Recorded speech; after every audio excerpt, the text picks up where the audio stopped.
Môj život pred skydivingom bol asi taký, že country cross, bicyklovanie, nejaké plávanie a také skôr adrenalinové športy.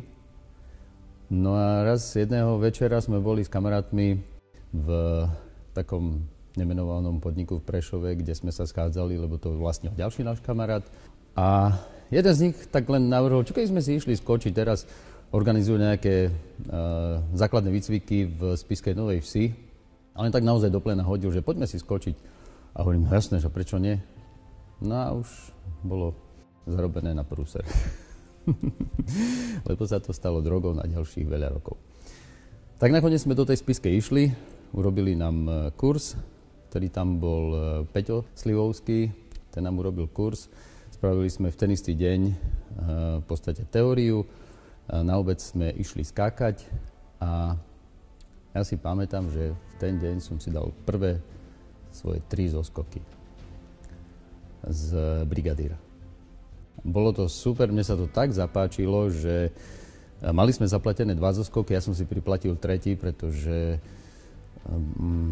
z tých prvých 2 som bol tak nadšený, že som chcel 3 a hneď som vedel, že budem pokračovať v ďalšom kurze. K môjmu prvému voľnému pádu prišlo v podstate ten istý rok, asi o mesiac, 2 neskôr, kedy v lete som sa rozhodol absolvovať celý kurz na zádržku. Bolo to trošku iné, lebo tandem som nikdy neskákal, AFF-ko som nikdy neskákal a hneď som si dal po tých 3 zoskokoch svoju prvú zádržku, čo mi prišlo, že wow, aké super, to rýchlo padá, to som ešte nevedel, že bez tej zádržky to ešte rýchlejšie bude padať. Ale hneď som sa zamiloval do tohto športu a vedel som, že to budem robiť najbližších vlastne do smrti. Tak som sa rozhodol. Čo nasledoval potom? To bolo veľmi zaujímavé v mojom prípade, pretože ešte tie tunely tak neboli. A ja som si pozrel jedno video, ktoré tam chalani mali na letisku pustené od Patrika Pasa a tam boli všelijaké možné zoskoky. 4, free fly, base jump. No a v tej dobe ma naozaj neskutočne sa mi zapáčil free fly a hovoril som si, že to musím vyskúšať. A hneď som začal zisťovať, kde kto vyučuje, respektíve kde sa môžem dostať k tomu free flyu, aby som si to vyskúšal. Samozrejme, najprv som si to vyskúšal u nás, len tak, však som to videl na videu, tak to musím zvládnuť aj ja. A pýtal som sa aj Peťa Slivovského na letisku, že napríklad ten sedák, ako sa robí sedák, tak mi vysvetlil, ako sa tam mám dostať do toho sedáku. No tak ja po 25 zoskokoch, samozrejme čerstvo odskočený, tak som si dal ešte asi 3 zoskoky na bruchu a hneď som išiel skúšať sedák, však prečo nie? Tak prvý sa mi nepodaril a na druhý skok sa mi podaril sedák, že som si normálne aj sadol. Čo bolo divné, ale tak sadol som si. Keď som zistil, že bratia Skotakovci to vyučujú v Prostejove, okamžite na ďalší víkend som vycestoval do Prostejova a poprosil som chalanov, že chcem sa to naučiť skákať, zaplatím im, že či ma to nenaučia. Samozrejme, hneď som tam absolvoval prvý víkend 10 zoskokov a bol som nadšený, pretože fakt som sa už vedel postaviť, sadnúť si, ja som mal 35 zoskokov a vedel som sedieť. To sa mi na ďalší rok, 2 zapáčilo, tak som skákal len free fly, veľa zoskokov, 300 zoskokov ročne. Až prišlo na prvé zostavy, väčšie, kde v Prostejove chlapci organizovali sunset jump a to bolo práve o tom, že celý deň, keď sa tam skákali tandemy, free flye, tak sa partia dala dohromady 15-16 ľudí a že ideme si skočiť sunset. A to bol presne tá zostava, ktorá ma chytila za srdce, kedy pri tom západe slnka sme si dali 15 alebo 16, len tak fun a pochytali sme sa všetci. A vtedy som pochopil, že tie zostavy, asi bude to moje ďalšie smerovanie, aj keď ten free fly sa mi páčil, že tam je taká tá voľnosť, ale keď sa človek chytí raz také zostavy a cíti, že to zrazu vo vzduchu pláva ako jeden element, tak jednoducho sa to zapáči a už nevie prestať. No potom to už išlo veľmi rýchle.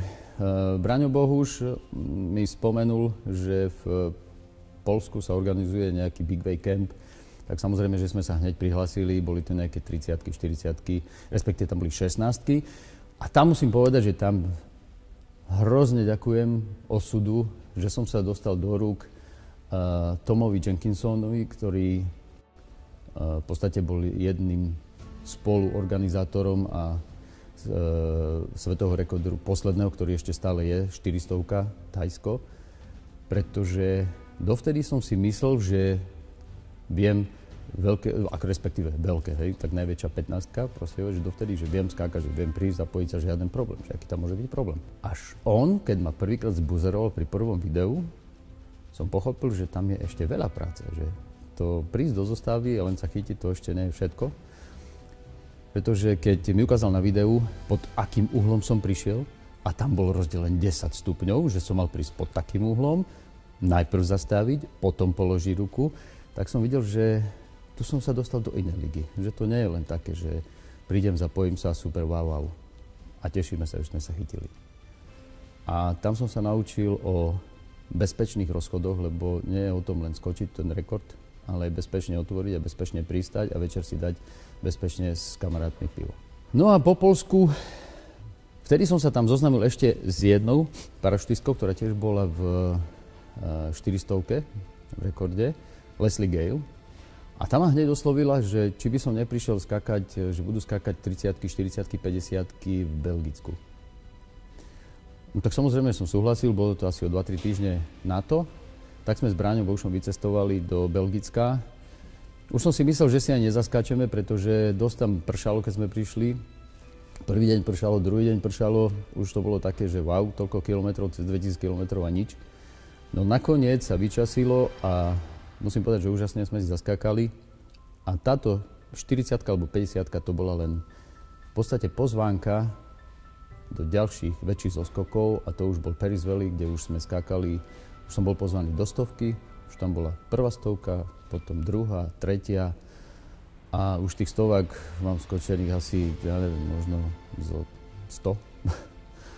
Pretože aj pri tých veľkých zostavách, pri 200, tak stále skačete aj tie 100 najprv. No a celý ten ďalší skydiverský môj život pokračoval práve v skákaní už len tých veľkých zostav a komplikovanejších. Pretože v Európe začal Patrick Pás organizovať ďalšie zoskoky. Boli to zoskoky stovkové v Klatovoch, ale boli to komplikované zoskoky, tvary, kde sme napríklad skákali Outfacing Diamond 100, kde všetci parašutisti sledujú a respektíve sú natočení jedným smerom. To znamená, polovica zostavy ani netuší, čo sa deje za ňou a či sú správne, pretože všetci tí vzadu videli pekne pred seba, ale tí vpredu nevideli za seba. Čiže oni len doladzovali tú rýchlosť tak pocitovo, ako cítili, že sa im vešajú na nohy a to bolo na tomto úžasné, že sa to nakoniec chytilo, aj keď to už vyzeralo nemožné. Bol tam jeden člen, ktorého sme odhalili na základe kamery, ktorú som mal práve v jeden zoskok opačne otočenú dozadu a ten bol stále nedovažený, aj keď musíte... Tak to je. Pri prvých 2-3 zoskokoch človek si musí uvedomiť, či potrebuje na seba závažie alebo nie. A keď si to pri tých 2-3 zoskokoch neuvedomí a respektíve nezistí, koľko toho závažia potrebuje, tak to bude kaziť všetky ostatné zoskoky. Bol tam jeden skokan, ktorý si nedal povedať, stále si dal málo závažia, až keď neprišlo k tomu, že ďalší, keď sa na ňo napojili, tak ho pekne roztiahli, on vystrelil ako pružina a padol mi rovno na chrbát. Tento človek sa vymenil a celá 100 sa skočila. A takto to pokračovalo, tie 100-kové zostavy a nejaké 30-kové zostavy, až pokiaľ som nedostal pozvánku si priskočiť 200-kový rekord, ktorý bol kalifornským rekordom. To znamená skočeným na území Kalifornie, kde sme skákali 200-kovú zostavu. A vtedy som prvýkrát zažil, čo je to 200 ľudí, keď padá a ako to hučí. Lebo tým, že sme to aj trénovali tak, že jedna 100 trénovala druhá, dovtedy som 100 nepočul na úlohe, ako hučí, keď padá, lebo väčšinou som bol v nej, ale vtedy, keď sme tie 100 samostatne trénovali, tak som prvýkrát v živote počul, ako keď sa blíži 100 k zemi, že to začína hučať ako lietadlo. To som neveril nikdy tomu, že to môže takto hučať. No a po tej skočenej 200 kalifornskej už rok na to som sa zúčastnil rekordu To bola 202 a sekvenčný. To znamená dvojbodový zoskok. To bolo tiež veľmi zaujímavé. Čo je zaujímavé pri tých veľkých zostavách, kde už vlastne ani nemáte šancu vidieť, či sú všetci zapojení, zrazu si uvedomíte, že pokúšate sa už o tú zostavu veľkú, ja neviem, 3., 4. krát a zrazu pri tom zoskoku nastane také ticho a vy máte pocit, že asi sme to dali. A keď pristanete na zem, pozriete na kameramana a on sa usmeje, žmurkne a viete, že ste to dali.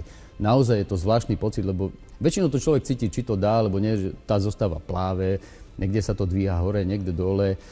Vidíte stále, že niekto ešte nedošiel, ale v ten daný moment, keď sa to chytí, naozaj to cítite, že tá zostava je zrazu jeden celok a že ste to dali. A to je úplne pocit na nezaplatenie. To pristanete na zem a neviete čo od radosti. Nedokázal som si predstaviť ani jeden rok bez toho, aby som si neskočil. Môj v podstate celý život už po tom prvom zoskoku sa odvíjal od toho, že kedy bude pekný víkend, už pozoruje človek predpoveď počasia a kde na ktorom letisku, respektíve kde kto organizuje nejakú väčšiu zostavu v Európe. Keďže ako lietať do USA bolo fajn, niekedy 2-krát ročne, ale už potom som sa začal viac obzerať po tých zoskokoch niekde v Európe, kde sa skáču stovky, alebo aspoň nejaké 64-ky, nejaké sekvenčné, lebo predsa tie skills tam človek nachytá asi najviac. V podstate toto celé sa odohrávalo rok čo rok až po koronu, kedy prišla korona a jednak mal som úraz, lebo zahadzoval som padák a potrhalo mi väz v kolene. Počas korony, stalo sa tesne pred koronou, čiže na jednej strane fajn, na druhej strane prestal som skákať počas korony, to boli 2 roky.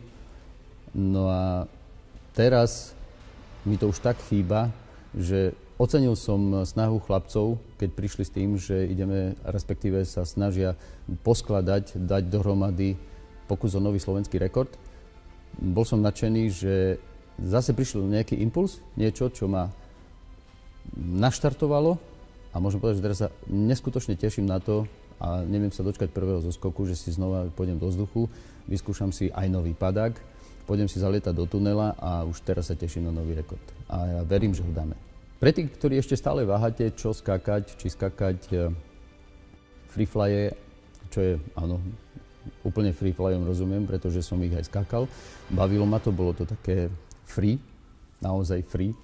Vás nových skydiverov by som chcel osloviť tým, že poďte si vyskúšať, aké to je zapojiť sa do zostavy, ktorá má viac ako jedného člena, alebo 2. Lebo naozaj, keď si to nevyskúšate, možno nikdy nepochopíte, o čom rozprávam. A keď si to vyskúšate raz, tak sa vám to možno zapáči natoľko, že neskočíte len pri 16, 32 alebo 100, ale že to budete chcieť skákať väčšie číslo a väčšie číslo. Po tom našom neúspešnom pokuse o slovenský rekord v 2015 roku mal som potrebu zorganizovať a skočiť ho nasledujúci rok. Lenže neveľa ľudí možno to tak cítilo ako ja, tak práve preto som uvítal to, že chalani sa teraz rozhodli, že zorganizujú tento rekord. A práve tu z tohto miesta by som vás chcel všetkých, ktorých sa aj poznáme, ktorí sme spolu skákali a za 2,5 roka, čo som neskákal, aj tých, ktorých nepoznám, ale počul som, že je tu veľa mladých, nových nádejí. Chcel by som vás vyzvať, aby ste sa zúčastnili tohto rekordu, aby ste sa zúčastnili kempov, ktoré budú organizované a aby sme to pre tých chlapcov skočili a ukázali, že to vieme.